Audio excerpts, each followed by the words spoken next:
نحمدہ ونصلی علی رسول الکریم وبعد اعوذ باللہ من الشیطان الرجیم بسم اللہ الرحمن الرحیم الذین یتبعون الرسول النبی الامی الذی یجدونہ مکتوبا عندہم فی التوراۃ والانجیل یأمرهم بالمعروف وینہاہم عن المنکر وَيُحِلُّ لَهُمُ الطَّيِّبَاتِ وَيُحَرِّمُ عَلَيْهِمُ الْخَبَائِثَ وَيَضَعُ عَنْهُمْ إِصْرَهُمْ وَالْأَغْلَالَ الَّتِي كَانَتْ عَلَيْهِمْ فَالَّذِينَ آمَنُوا بِهِ وَعَزَّرُوهُ وَنَصَرُوهُ وَاتَّبَعُوا النُّورَ الَّذِي أُنزِلَ مَعَهُ أُولَئِكَ هُمُ الْمُفْلِحُونَ قُلْ يَا أَيُّهَا النَّاسُ إِنِّي رَسُولُ اللَّهِ إِلَيْكُمْ جَمِيعًا الَّذِي لَهُ مُلْكُ السَّمَاوَاتِ وَالْأَرْضِ لَا إِلَٰهَ إِلَّا هُوَ يُحْيِي وَيُمِيتُ فَآمِنُوا بِاللَّهِ وَرَسُولِهِ النَّبِيِّ الْأُمِّيِّ الَّذِي يُؤْمِنُ بِاللَّهِ وَكَلِمَاتِهِ وَاتَّبِعُوهُ لَعَلَّكُمْ تَهْتَدُونَ وَمِنْ قَوْمِ مُوسَىٰ أُمَّةٌ يَهْدُونَ بِالْحَقِّ وَبِهِ يَعْدِلُونَ۔ ابھی آپ نے سورہ اعراف کی آیت 157 سے 159 کی تلاوت سماعت فرمائی۔ ان آیتوں کا ترجمہ اور تفسیر اس طرح ہے: الذین یتبعون الرسول النبی الامی الذی یجدونہ مکتوبا عندہم فی التوراۃ والانجیل یأمرهم بالمعروف وینہاہم عن المنکر وَيُحِلُّ لَهُمُ الطَّيِّبَاتِ وَيُحَرِّمُ عَلَيْهِمُ الْخَبَائِثَ وَيَضَعُ عَنْهُمْ إِصْرَهُمْ وَالْأَغْلَالَ الَّتِي كَانَتْ عَلَيْهِمْ فَالَّذِينَ آمَنُوا بِهِ وَعَزَّرُوهُ وَنَصَرُوهُ وَاتَّبَعُوا النُّورَ الَّذِي أُنزِلَ مَعَهُ أُولَئِكَ هُمُ الْمُفْلِحُونَ۔ آیت 157 ترجمہ: جو ایک ایسے نبی امی کی پیروی کرتے ہیں جس کو اپنے پاس تورات و انجیل میں لکھا ہوا پاتے ہیں، جو انہیں نیک باتوں کا حکم فرماتا ہے اور بری باتوں سے روک دیتا ہے اور ستھری چیزوں کو ان کے لیے حلال بتاتا ہے اور گندی چیزوں کو ان پر حرام بتاتا ہے اور ان پر جو بوجھ اور طوق تھے انہیں ہٹاتا ہے، لہٰذا جو اس نبی پر ایمان لاتے ہیں اور ان کی حمایت کرتے ہیں اور اس کی مدد کرتے ہیں اور اس نور کے پیروکار ہیں جو اس پر اتارا گیا ہے، وہی پورے کامیاب ہیں۔ یہ تھا سورہ اعراف کی آیت 157 کا ترجمہ و تفسیر۔ آیت 157: آسمانی کتابوں میں رحمت عالم صلی اللہ علیہ وسلم کے اوصاف اور آپ کی بعثت کی بشارت۔ سابق الہامی کتابوں میں پیغمبر آخر الزماں کے اوصاف کا اور پیغمبروں نے آپ کی بعثت کی اپنی اپنی امتوں کو جو بشارتیں دی ہیں اور کہا ہے کہ اگر کوئی ان کے عہد مبارک کو پا جائے تو ضرور ان کی پیروی کرے، ان کا بیان ہے۔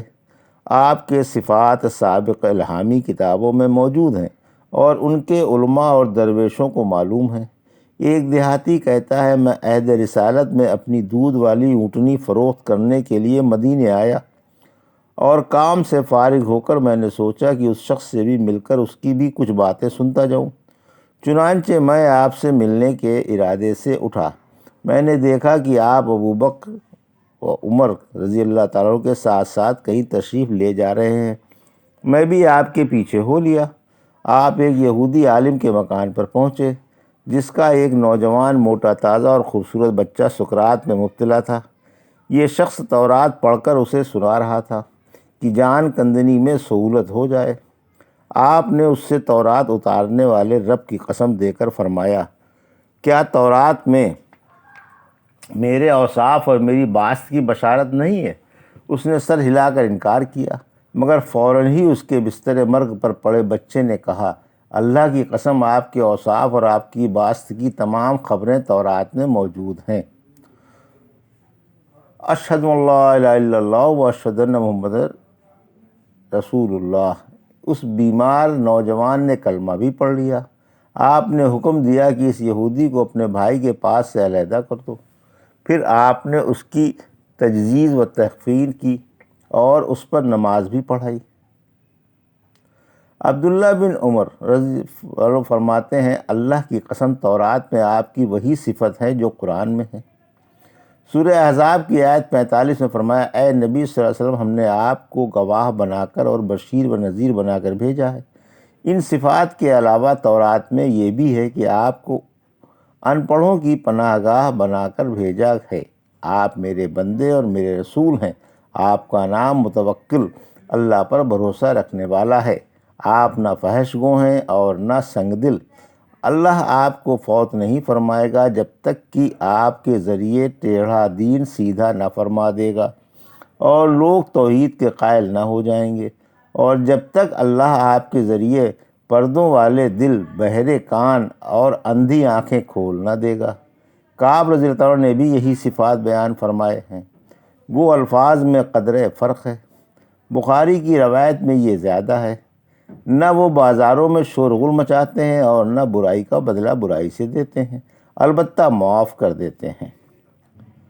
ستھری اشیاء کی حلت اور گندی اشیاء کی حرمت۔ پھر فرمایا، وہ نبی امی لوگوں کو ستھری اور پاکیزہ چیزیں حلال بتاتے ہیں، یعنی جو چیزیں انہوں نے اپنے اوپر حرام کر لی ہیں جیسے بحیرہ، سائبہ، وسیلہ اور حام وغیرہ، آپ انہیں حلال بتاتے ہیں، اور گندی چیزوں کو حرام بتاتے ہیں جیسے سور کا گوشت اور سود وغیرہ، نیز ان چیزوں کو بھی جنہیں اپنے آپ لوگوں نے حلال سمجھ لی ہیں۔ پھر فرمایا، وہ رسول ان کے بوجھ اور طوق ان سے ہٹاتا ہے، یعنی وہ آسان و سہل دین لے کر تشریف لائے ہیں، جیسا کہ آپ نے فرمایا، مجھے توحید والا آسان دین دے کر بھیجا گیا ہے۔ پھر فرمایا، جنہوں نے رسول کی عظمت و توقیر کی، ان کی مدد کی اور اس نور یعنی قرآن کی پیروی کی جو آپ پر اتارا گیا ہے، وہی دنیا اور آخرت میں کامیاب و بامراد ہیں۔ قل یا ایھا الناس انی رسول اللہ الیکم جمیعا الذی لہ ملک السماوات والارض لا الہ الا هو یحیی و یمیت وآمنوا باللہ ورسولہ النبی الامی الذی یؤمن باللہ وکلماتہ واتبعوہ لعلکم تہتدون۔ آیت 158۔ ترجمہ، آپ فرما دیں، لوگوں میں تم سب کی طرف اس اللہ کا رسول ہوں جس کی تمام آسمانوں میں اور زمین میں حکومت ہے، اس کے سوا کوئی حقدار عبادت نہیں، وہی جتلاتا اور مارتا ہے، لہٰذا اللہ پر اور اس کے ایسے نبی امی پر جو اللہ پر اور اس کے احکام پر ایمان لائے ہوئے ہیں، تم بھی ایمان لے آؤ اور اس کی پیروی کرو تاکہ راہ پا جاؤ۔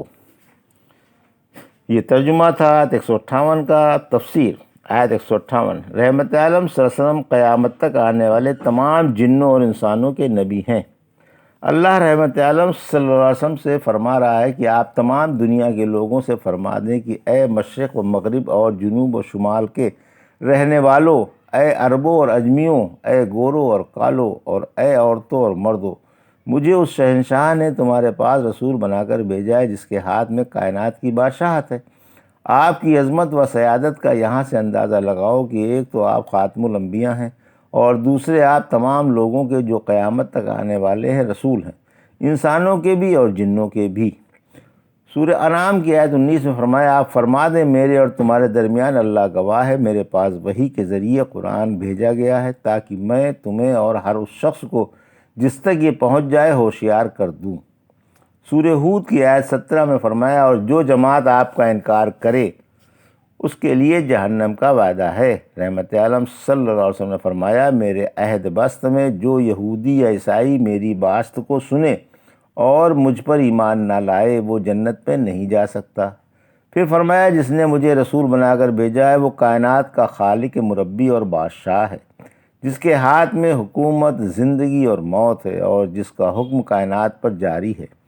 لہٰذا تم اللہ پر اور اس کے رسول پر ایمان لاؤ جو ایک امی نبی ہیں، جن کی پہلی کتابوں میں تم کو بشارت مل چکی ہے اور ان کی بعثت کا وعدہ کر لیا گیا ہے، اور انہی کی صفتیں تمہاری کتابوں میں ملتی ہیں۔ وہ خود بھی عمل میں سرگرم رہتے ہیں اور ان کے عمل ان کی باتوں کی تصدیق کرتے ہیں، اور ان پر ان کے رب کی طرف سے جو اتارا گیا ہے اس پر ان کا ایمان ہے، لہٰذا انہی کی راہ اختیار کرو اور انہی کے قدم بقدم چلو تاکہ سیدھی راہ پالو۔ وَمِنْ قَوْمِ مُوسَىٰ أُمَّةٌ يَهْدُونَ بِالْحَقِّ وَبِهِ يَعْدِلُونَ۔ آیت 159۔ اور موسیٰ علیہ السلام کی قوم میں ایک ایسی جماعت بھی ہے جو حق کے مطابق ہدایت کرتی ہے اور اسی کے مطابق انصاف بھی کرتی ہے۔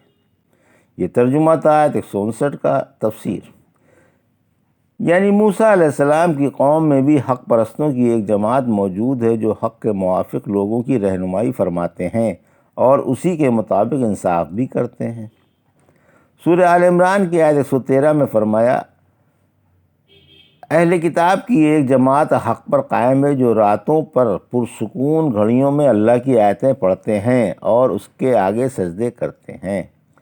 سورہ آل عمران کی 199 آیت میں فرمایا، یقیناً بعض لوگ اہل کتاب میں سے ایسے ضرور ہیں جو اللہ پر اور ان کی کتابوں پر جو تم پر اور ان پر اتری ہیں ایمان رکھتے ہیں۔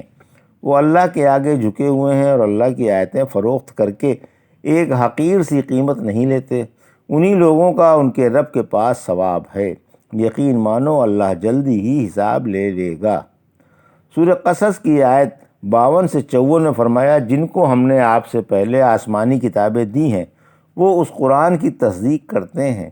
جب یہ ان کے سامنے پڑھا جاتا ہے تو کہتے ہیں ہمارا اس پر ایمان ہے، واقعی یہ برحق ہے جو ہمارے رب کے پاس سے اترا ہے اور ہم تو اس کو اس کے آنے سے پہلے ہی مانتے تھے۔